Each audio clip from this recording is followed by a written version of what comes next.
Bonjour à tous, c'est Passion Aquarophilie. Aujourd'hui on se retrouve pour une toute nouvelle vidéo en compagnie de Eliott et ses poissons. Donc aujourd'hui on va parler des tétraodons. Donc les tétraodons, je sais pas si vous allez... Voilà, ils sont là. Donc c'est des tétraodons nains que j'ai. Donc ils vont faire approximativement, je bien dit, 2 à 3 cm à la taille adulte. Donc ce qui n'est vraiment pas gros pour un tétraodon. Donc vous connaissez peut-être mieux le tétraodon sous le nom de poisson ballon, hein.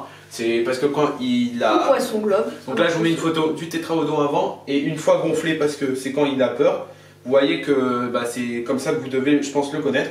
Donc son nom scientifique, il n'est pas très compliqué, c'est Carinotétraodon travancoricus, pardon. Voilà, pas très compliqué. Donc il vit, en fait, il vit dans des fleuves très calmes et il s'enfouit à moitié dans la boue.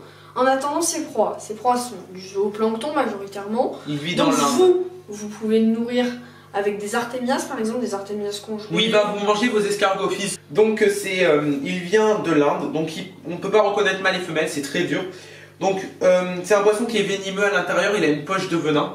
Donc n'essayez pas quand ils seront à taille adulte, vous vous dites oh ça a l'air bon, on peut aller, on les bouffe. Eh ben non, ça marche pas. Voilà, donc ça. La petite blague à la con de d'habitude.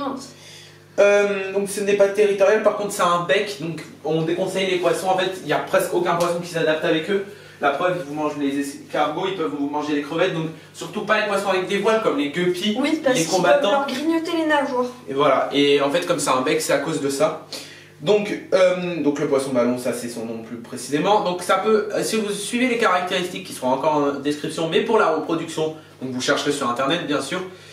En fait si vous suivez, normalement ça peut être assez simple de les faire reproduire tant que vous suivez les caractéristiques.